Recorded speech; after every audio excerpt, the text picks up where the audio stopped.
Welcome to Universe Live. I'm Trevor Myers. And I'm Lynette McConkey. It's Monday, March 20th, 2023, the first day of spring.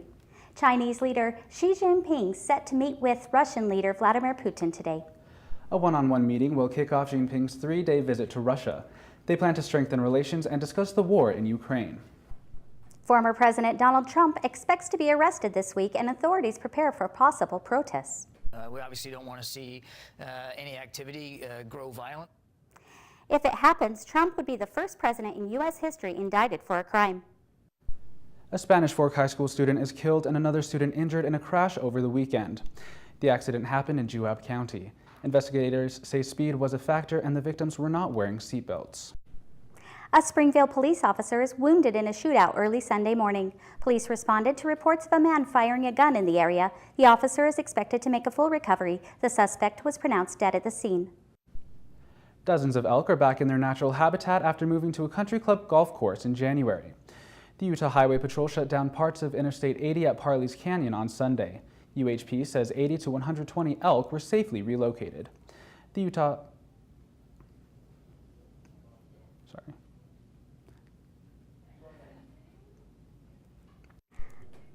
County local is preparing to compete on a TV competition, American Ninja Warrior.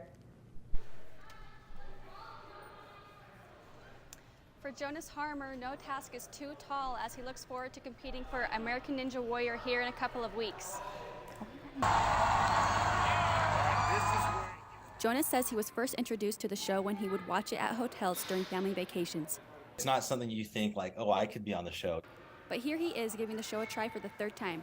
His first time was in 2020 for season 14 of the show. Gotta use those long legs! I did good. I made it to the fourth obstacle, but at the very end of balance, my foot hit the water. Then a few weeks later, Jonas got a call to come back. We're doing a couples edition, and so we brought Michaela out of retirement. His wife, Michaela Skinner Harmer, is an Olympic gymnast who won the silver medal in the 2020 Olympics. Oh, really good. If she can do what she did, I can make it on the show. Jonas says his biggest goal is to hit the buzzer at the top of an 18-foot tall warped wall. One tall one, one regular one.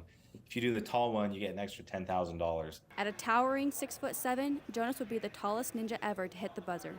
My name is the Tall Ninja, and I have a shirt that says "Too Tall" on it. Too tall. He says he wants people to take away from his story, go after your dreams no matter what. Yeah, just say never count yourself out. You don't know what you're capable of. Reporting in Lehigh for Universe Live, I'm Robin Morris Christensen. Thanks, Robin. BYU is home to many great museums showcasing dinosaurs, art, and different cultures. An often overlooked museum might be one of campus's hidden gems. Kalei Fink tells us more. The Bean Museum is not only home to lots of amazing wildlife exhibits, it might also be the location of your next date. The Mont El Bean Life Science Museum is a natural history museum that was built almost 45 years ago. For those many decades the museum welcomed guests, the Bean provides visitors with the opportunity to see specimens and species that they might not have been exposed to otherwise. For Bean Museum employee Kara Branchflower, she enjoys working somewhere she is passionate about. Well, I started working here at the Bean Museum because I think museums are a great place to learn how to be passionate about something, especially memories coming here when I was a kid. Like Kara, some families and individuals relate to how the Bean has been a center of childhood memories. My family growing up, we would always visit BYU every summer, and it was always 100% necessary to make a stop at the Bean Museum. Some students might pass over the museum walking to class, not thinking much of it. But the Bean hosts lots of great events for education, friendship, and even some romance. The Bean hosts game nights, trivia nights, and date nights within the museum. Recently, the Bean also participated in the Night at the Museums, where BYU's 5 museums joined forces to celebrate the education and research that each museum promotes. The Bean also hosted a mutualism date night, which provided dinners for those who registered for the event. Students enjoyed the date at a discounted price. Honestly, I would say it's a pretty good first date activity. Maybe not first date activity, maybe second or third date activity.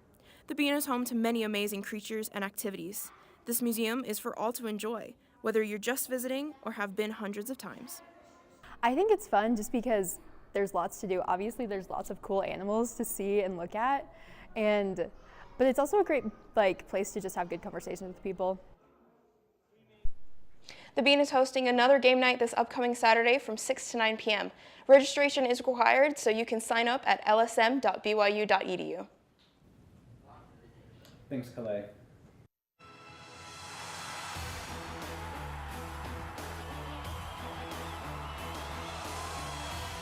BYU women's basketball was hoping to keep their season alive against Rice on Friday in the opening round of the NIT, but those hopes were crushed in a heartbreaking 71-67 loss.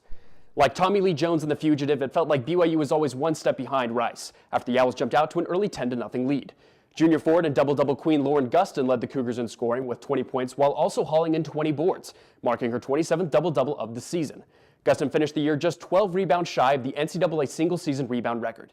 BYU ended up with a 16-17 record in Coach Whiting's first year at the helm, but the ladies look to have a promising future ahead. BYU softball was able to play their first 2 home games of the year on Saturday as they took on Idaho State in Provo after canceling a Midwest road trip. But that didn't matter as Hunter Ava shined bright like a diamond in 2 dominating Mercy Rule victories. In their first matchup of the doubleheader, the Cougs won 10-1 thanks to an excellent pitching day from Chloe Temples, who threw 7 strikeouts and only drew 2 hits from the Bengals. Meanwhile, Hunter Ava had 2 hits, 3 RBIs, and an absolute bomb of a home run out to center field. In the second game, Ava truly became a Bengal whisperer, as she knew everything that Idaho State was pitching her, ending that game with 2 more hits, 5 RBIs, and another home run. You can catch Ava, a.k.a. the Bengal Queen and Company, taking on Boise State tomorrow at 2 p.m. Mountain at Gail Miller Park or on the BYU TV app. The BYU basketball program strives for success both on the court and in the classroom. This past season, Emma Calvert and Fuseni Traore were both named to the CSC Academic All-District team. The award is given to athletes who start for their teams and maintain 3.5 or higher grade point average. Travis Hodson spoke with both players about what it means to receive the award. Fuseni Traore and Emma Calvert both received academic honors this season for their success on the court and in the classroom. Now it was actually super good, for sure it's been hard, it's a lot of homework, but I'm just super grateful, especially my tutor, they've been helping me a lot, through this time, BYU men's basketball forward Fuseni Traore credits his parents teaching him the value of hard work as his reason for academic success. For sure, it's been rough, but I feel like my parents always tell me, hard work always pay, whenever you focus on something, you get it done. Whenever I have something to do, homework is always my priority, get it done, and after thinking about what you're going to do with the rest, On the BYU women's basketball side, forward Emma Calvert found out she won the award via text. I actually didn't even know about it until my dad screenshotted the post and sent it to me, so that's kind of funny. Calvert did whatever it took to keep her grades up even when she didn't have a desk to do homework on. It's hard doing homework on the road, in hotel rooms, on the bus, it's crazy, but just gotta find a way to do it. Life as a student athlete is never easy, but athletes at BYU make it work every day. For Universe Live Sports, I'm Travis Hodson. Thanks, Travis. With basketball season now over, Fuseni and Emma look forward to being able to focus on their school for the next few months. Thanks for joining us today for Universe Live. Have a great day.